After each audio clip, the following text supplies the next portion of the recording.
Vote आपने कहा कि कांग्रेस जीतेगी 150, क्या कहना चाहेंगे? देखिए, कांग्रेस जिस तरह से पूरे देश में आगे जा रही है, हम पहले से कह रहे हैं कि कांग्रेस ने अगर 100 का आंकड़ा पार कर लिया तो समझ लो इंडिया ब्लॉक जीत गया। कांग्रेस उससे भी आगे जा रही है। राहुल गांधी जी की लीडरशिप में मैं देख रहा हूं आज के जो चुनाव के जो नतीजे आ रहे हैं, तो ट्रेंड्स है, कांग्रेस 150 तक भी जा सकती है, 150। अगर कांग्रेस 150 तक जाती है तो देश का पूरा चित्र ही बदल जाएगा। सर, मल्लिकार्जुन खड़गे ने कहा था कि राहुल गांधी प्रधानमंत्री की चॉइस है उनकी। सर, आपसे भी खुल के पूछा जाता है कि प्रधानमंत्री के लिए आप देखते हैं राहुल गांधी को?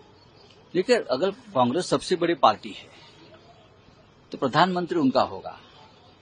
ये देश की इच्छा है कि जिस तरह से राहुल गांधी जी ने संघर्ष किया है, तो राहुल गांधी जी ने देश का नेतृत्व करना चाहिए। राऊत साहेब, हेच फक्त मराठी हबमध्ये हवं होतं. राऊत साहेब, तुम्ही असं म्हणता की 150 जागा येतील, तर अशा वेळेस राहुल गांधी हे पंतप्रधान पदाचा चेहरा असू शकतात का?